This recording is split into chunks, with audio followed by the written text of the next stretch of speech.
Nós estamos estudando o Evangelho de Mateus. Hoje vamos ler o capítulo 2 de Mateus. Hoje eu quero ler o capítulo todo e quero meditar aqui com os irmãos sobre como você responde ao chamado de Cristo Jesus na sua vida. Como você responde a isso que Cristo te chama a viver, a isso que Cristo te chama a cumprir na sua vida e na sua existência. Vamos abrir Evangelho de Mateus, capítulo 2, vamos ler a palavra do Senhor. Lembrando que nós estamos na nova versão Almeida atualizada, tá bom, queridos irmãos da Sociedade Bíblica do Brasil. Tendo Jesus nascido em Belém da Judéia, nos dias do rei Herodes, eis que vieram uns magos do Oriente a Jerusalém e perguntavam: onde está o recém-nascido rei dos judeus? Porque vimos a sua estrela no Oriente e viemos para adorá-lo. Ao ouvir isso, o rei Herodes ficou alarmado e com ele toda Jerusalém. Então Herodes convocou todos os principais sacerdotes e escribas do povo e lhes perguntou: onde o Cristo deveria nascer? Eles responderam: em Belém da Judéia, porque assim está escrito por meio do profeta.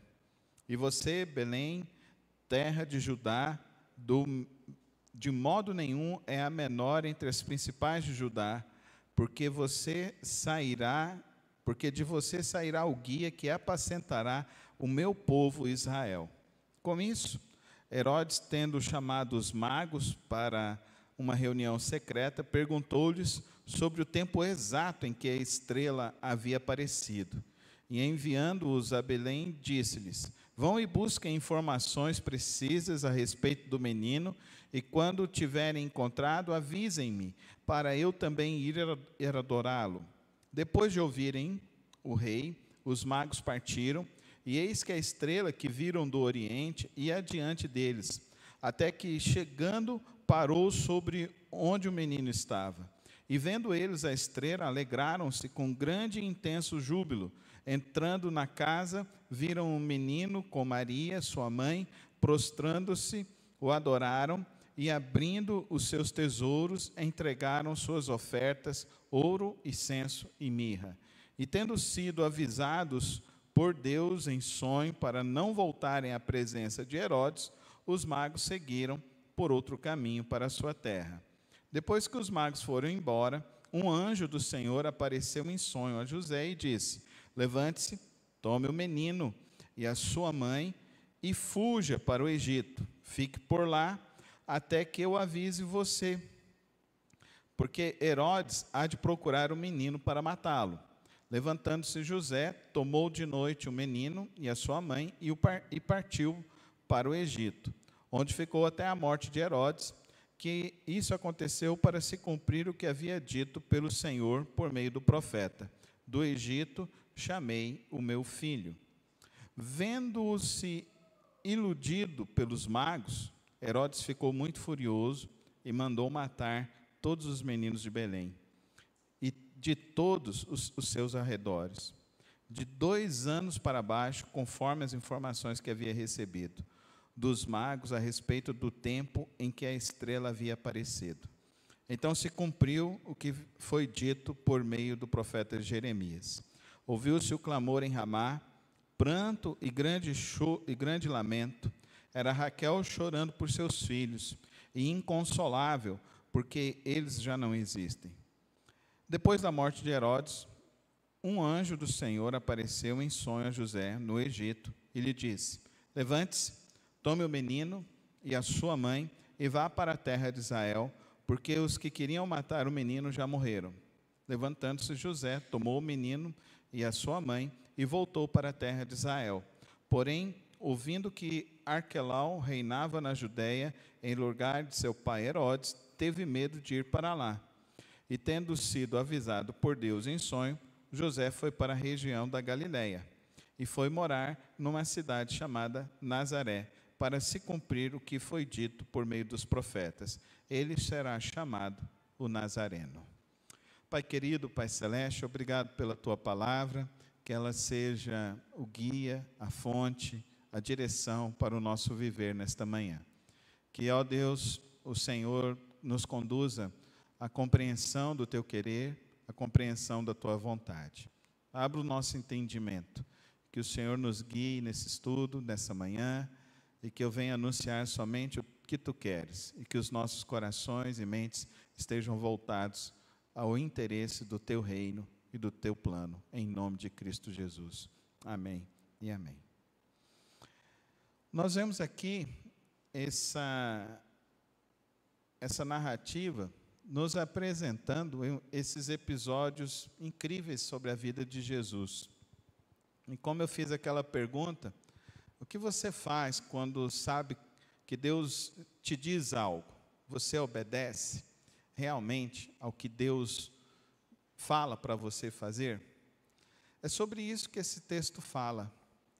E fala de homens que ouviram histórias do passado e que resolvem obedecer, tendo em vista os sinais que se anunciavam. Fala do jovem José novamente, ouvindo a Deus e cumprindo e obedecendo aquilo que Deus o determinou a fazer. Mas fala de Herodes, que ouvindo o que Deus iria fazer, desobedece e ainda se volta completamente contra Deus. Assim é o coração do rebelde. Ele não escuta, ele não ouve, ele não segue, ele não se orienta.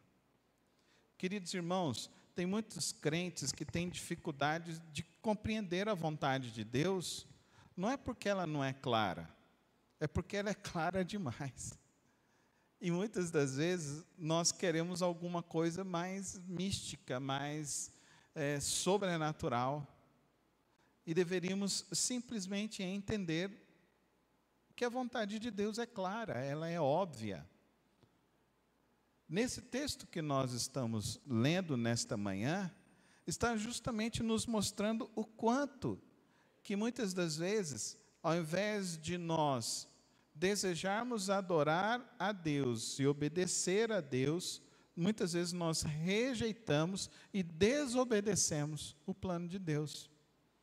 Quantas e quantas pessoas são assim, rebeldes e vivem em rebelião? Pessoas que sabem que a mentira vai levar à destruição e continuam mentindo. Tem pessoas que têm compulsão por mentira. Tem pessoas que têm compulsão por inventar histórias, ao invés de buscar viver a vida numa simplicidade, no amor, na sinceridade. É muito interessante esse texto, porque Mateus tem um propósito de nos mostrar que as profecias estão se cumprindo. As profecias se cumpriram. E é isso que ele nos mostra, dizendo aqui, logo no verso 6, quando ele relata a profecia de Miqueias 5:2. E você, Belém, terá de Judá, de modo nenhum é a menor entre as cidades de Judá, porque de você sairá o guia, que apacentará o meu povo Israel. Então aqui está de uma maneira muito clara, muito precisa, que aquilo que Deus pretendia fazer já estava claro. Então era seguir, era ouvir, era obedecer. Mas as pessoas não obedeciam, não seguiam, desobedeciam à vontade de Deus. Uma coisa interessante é a visita desses magos, ou reis do Oriente. E aqui, eu e você precisamos gastar um pouquinho mais de tempo. Nós precisamos observar o que está acontecendo na história da humanidade e entendermos o quanto que Deus está no controle de todas as coisas.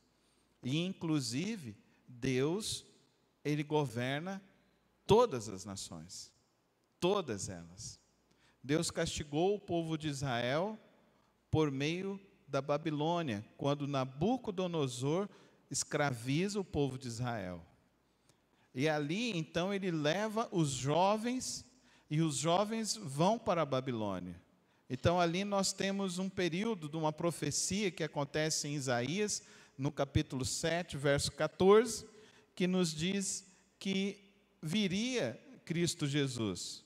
E a profecia está 700 anos antes do texto de Mateus capítulo 2. Nós vamos ver depois uma profecia reafirmando a profecia de Isaías, que é uma profecia de 600 anos antes de Cristo, por Daniel, que está ali no capítulo 9, nos falando também dessa profecia que está se cumprindo. Nós temos a profecia lá em Isaías, no capítulo 60, e olha que interessante.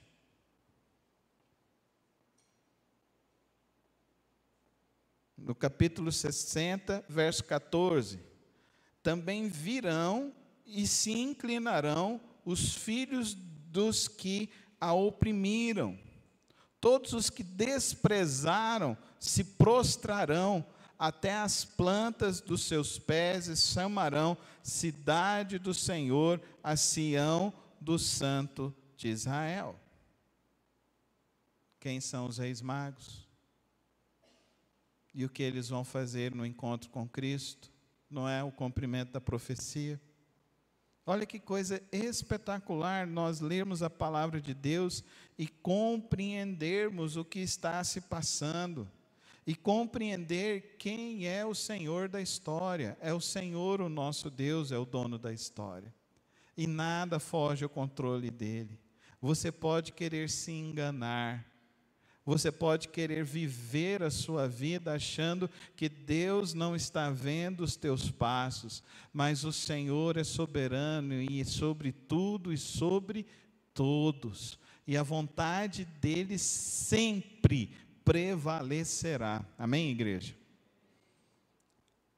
Mateus capítulo 2, nós estamos vendo um demonstrar o quanto que Deus já estava preparando a história com esses homens do passado. Isaías, Daniel, Jeremias, esses homens, eles fundaram uma escola.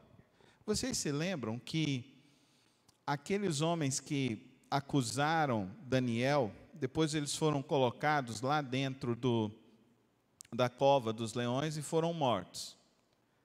Mas ali, naquele relato, nos fala que Daniel ficou tão importante e ele passou por 4 grandes reis: Nabucodonosor, Belsazar, Ciro e depois o filho de Ciro. Por 4 grandes reis, 2 reis babilônicos, 2 reis persas. E Daniel se torna então um ícone na história dessas nações.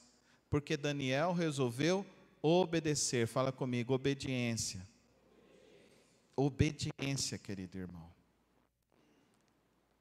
Nós precisamos obedecer em todo o tempo, em todos os lugares. Nós precisamos aprender que nós servimos a um único e verdadeiro Deus, soberano sobre tudo e sobre todos. Agora, algo que é interessante, eles querem ir encontrar o menino, verso 8, e no verso 8 fala assim, verso 2, onde está o recém-nascido rei dos judeus, porque vimos a sua estrela do oriente e viemos para adorá-lo. Aí, olha que interessante isso, Herodes fala para eles agora, verso 8, e enviando-os a Belém, disse-lhes, vão e busquem informações precisas a respeito do menino, e quando tiverem encontrado, avisem-me, para eu também ir adorá-lo. Agora Herodes está falando, eu quero ir adorar, só que Herodes, o coração dele é um coração mau, um coração em rebelião, um coração luciferiano, que está longe de Cristo e maquina coisas contra o propósito de Cristo. E olha que interessante, ele fala, para que eu vá lá também adorá-lo. Os magos falam que querem ir lá diante de Cristo para adorá-lo. Você veio nessa igreja hoje para adorar a Deus? Ou você veio nessa igreja aqui porque você quer uma bênção? Dá para você entender a diferença?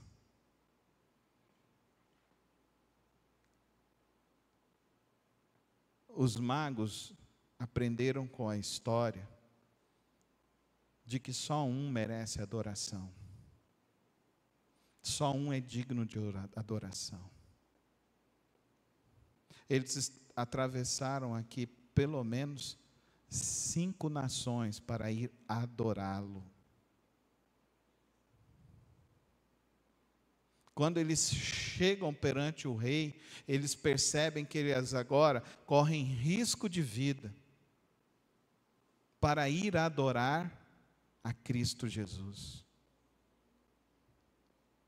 Porque eles já entendiam que o rei dos judeus, só pelo fato dele existir, já era uma grande bênção. Amém, igreja? Amém, igreja? Eles não precisavam dizer, a minha bênção vai chegar, porque eles já entendiam que a bênção estava já no mundo, que é Cristo Jesus. Amém, igreja? Então eles não estavam indo lá, agora eu vou fazer um sacrifício para receber uma bênção. Não, eles estavam indo lá para adorar, pelo motivo pelo qual ele é digno de ser adorado, por aquilo que ele é, o Filho unigênito de Deus. Não é tremendo isso, igreja? Toma cuidado para você não subverter os seus valores.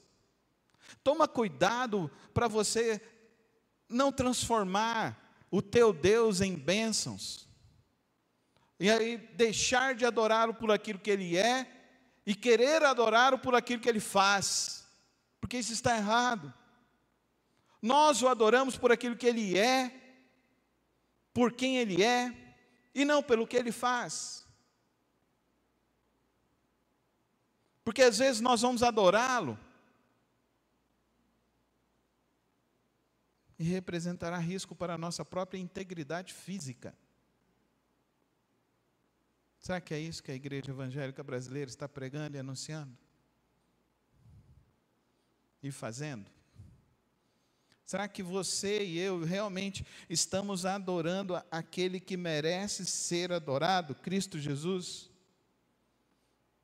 John Piper, ele fala que a verdadeira adoração começa com um coração que deseja encontrar a Deus acima de todas as coisas. Essa é a verdadeira adoração. Então isso deveria gerar em mim e em você um entendimento de que nós estamos vindo para adorar aquele que tem todo o poder, aquele que governa, aquele que age, aquele que é digno, aquele que me abençoa, aquele que me salva, aquele que me protege. E que eu não preciso mais nada neste mundo que não seja adorá-lo. Adorá-lo. Exaltá-lo. Glorificá-lo. Magnificá-lo. Diante dele, porque ele é digno, porque ele é o Rei da glória.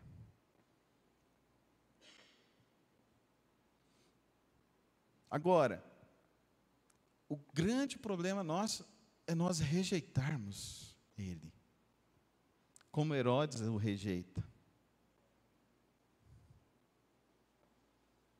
Os magos ouviram, nasceu o rei. Olha o que Herodes faz, né? Olha que expressão, verso 3. Ao ouvir isso, o rei Herodes ficou alarmado, e com ele toda Jerusalém, todos que estavam no palácio de Herodes ficaram alarmados. Herodes vai, consulta todos os que estão ali e perguntam, uai, mas o que está acontecendo? Que história é essa? Como que pode isso acontecer? Por que vocês não estão me dizendo?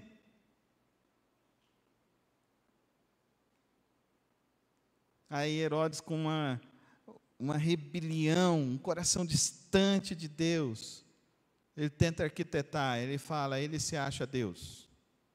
Herodes se acha Deus.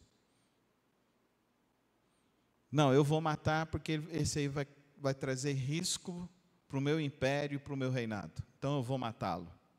E assim nós podemos fazer um paralelo com o nascimento de Cristo, com o nascimento de Moisés, quando o faraó mandou matar os meninos e agora Herodes manda matar os meninos novamente. Quero fazer um paralelo além, com os nossos dias. Com as leis que autorizam a morte das crianças dentro dos ventres, do aborto.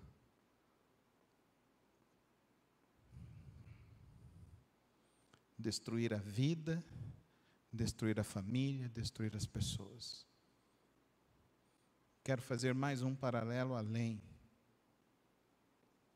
Nessa semana que se passou, as fotos, os vídeos do carnaval, da afronta contra Deus, da afronta contra a vida. Eles não falam a quantidade mais de pessoas que morreram na estrada. Vocês se lembram que antes falavam? Eles não falaram. Eles não falam a quantidade de mulheres que foram mortas, estupradas. Crimes bárbaros. Decepar a cabeça de uma menina de 17 anos. Crimes bárbaros e hediondos, onde as autoridades que não adoram a Deus e não servem a Deus estão praticando os mesmos crimes que Herodes praticou em rebelião contra Deus, em pleno século 21.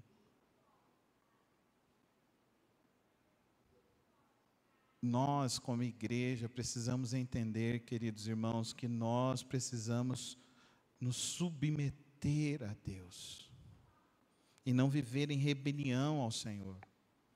O professor Carson, ele diz, o coração humano, em sua rebelião natural, resiste a qualquer soberano além de si mesmo. Então a rebelião me faz me afastar de Deus. A rebelião me faz não querer estar no meio da comunhão do povo de Deus. Não é porque você achou um compromisso. Não, querido. Isso é o teu estado anticristão. Isso é o teu coração não convertido e rendido a Cristo. Isso é o teu coração que não se compromete com a obra de Cristo verdadeiramente e faz a obra de Cristo relaxadamente, somente quando lhe apraz, porque você não adora ao único e verdadeiro Deus, você adora ao Deus do teu ventre, que é você próprio. Porque você quer que o próprio Deus do eterno venha satisfazer o seu Deus, que é o seu ego. Olha o risco que nós corremos.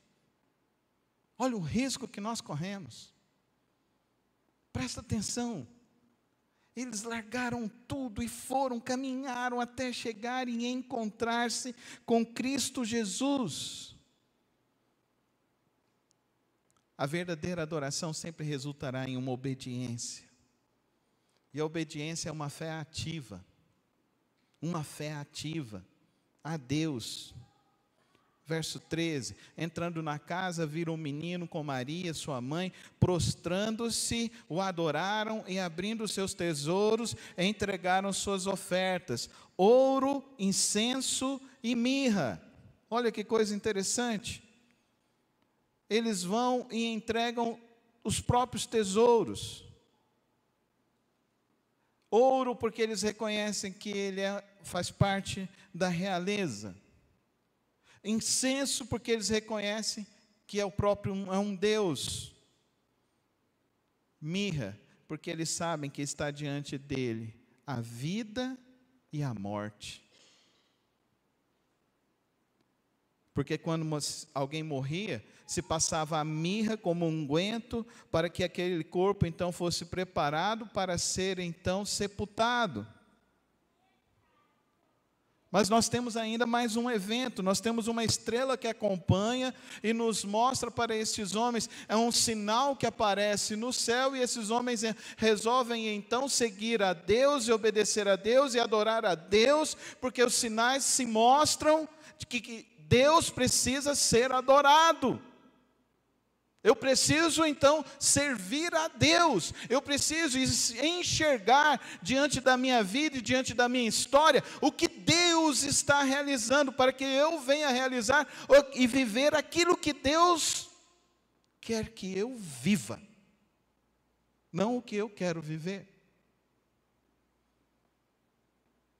É tão interessante, eles vão e se prostram e abrem os seus tesouros.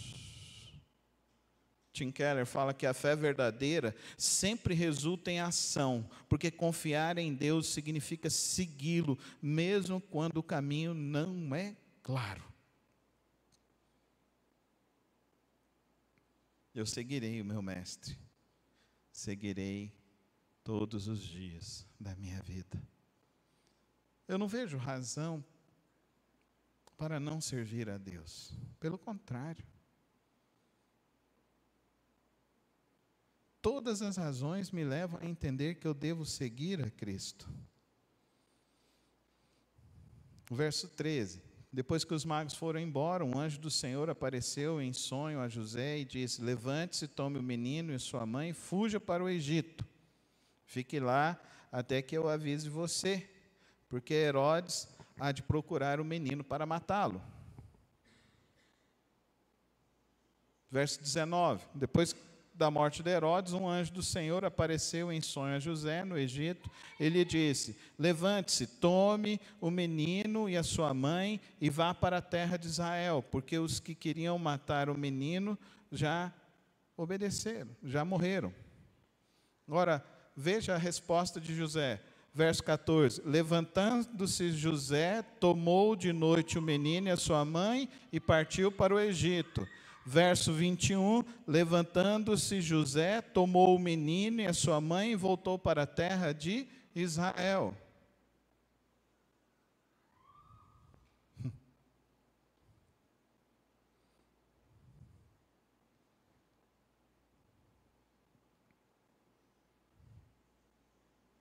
É assim na sua vida? Você ouve a Deus, você levanta e obedece a Deus? É assim na tua casa? É assim nos teus negócios? Você se submete ao único e verdadeiro Deus? Fala comigo, obediência é fé ativa. Não é crença. Não é eu creio. Então, se você crê, você faz. Amém? Se você crê, você vai. Se você crê, você o adora.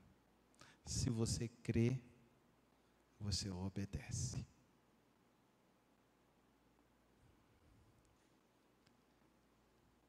Eu queria terminar dizendo para os irmãos que, olha que impressionante.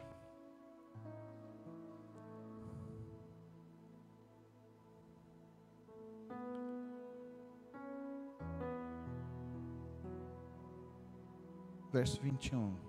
Levantando-se José, tomou o menino e a sua mãe e voltou para a terra de Israel. Porém, ouvindo que Arquelau reinava na Judéia em lugar de seu pai, Herodes, teve medo de ir para lá. E tendo sido avisado por Deus em sonho, José foi para a região da Galiléia.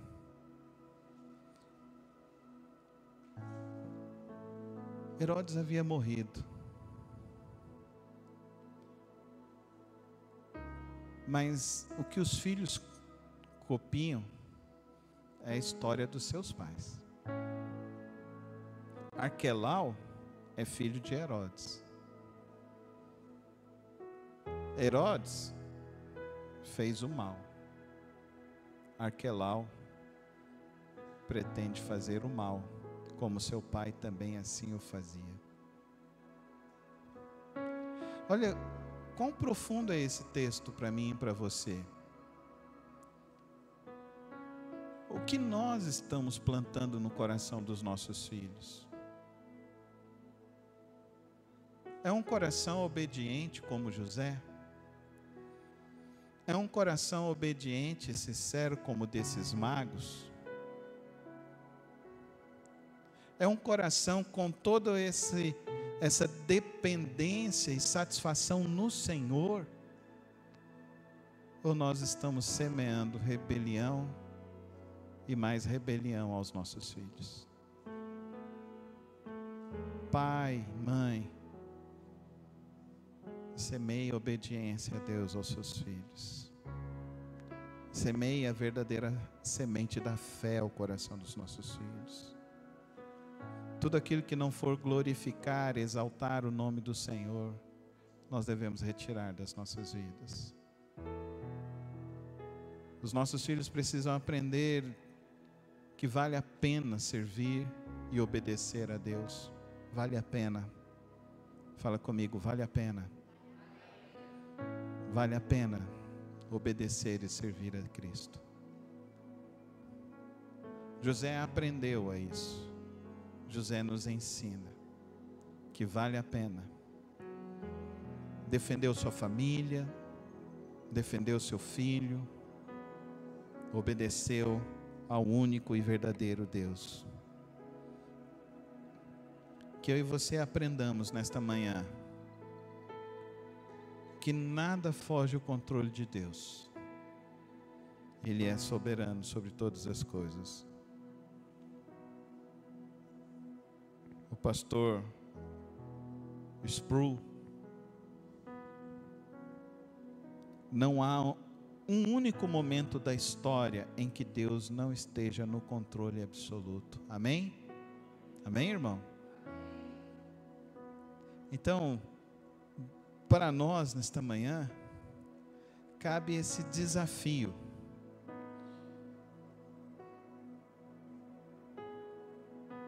De como eu estou respondendo o chamado de Cristo. Como você está respondendo o chamado de Cristo? Como você está respondendo esse chamado? Os magos levantaram-se e foram adorar o rei. José levantou e foi obedecer ao Rei dos Reis. Que eu e você sejamos obedientes à voz de Deus e sigamos sempre o caminho do Senhor, em nome de Jesus. Feche os teus olhos e faz o teu compromisso com Cristo. O verdadeiro discípulo não apenas reconhece Jesus como um rei, mas se submete a Ele de todo o coração. Não mede esforços, mas se compromete. Esses homens foram diante de Cristo, reconhecer que Ele era o Rei, a promessa do Deus vivo. Que eu e você sejamos assim como eles, obedientes a Ele, e o adoremos por aquilo que Ele é, todos os dias de nossas vidas. Pai querido, Pai celeste, nesta manhã, ó Deus, a Tua palavra nos traz esse desafio da verdadeira adoração, da verdadeira obediência, e de sermos verdadeiros semeadores, ó Deus, da fé e da confiança no Senhor. Que nós sejamos este exemplo, Pai. Que nós sejamos, ó Deus, o Teu povo, que Te ama de todo o coração e que Te serve com toda a alegria da vida. No precioso nome de Cristo Jesus. Amém e amém.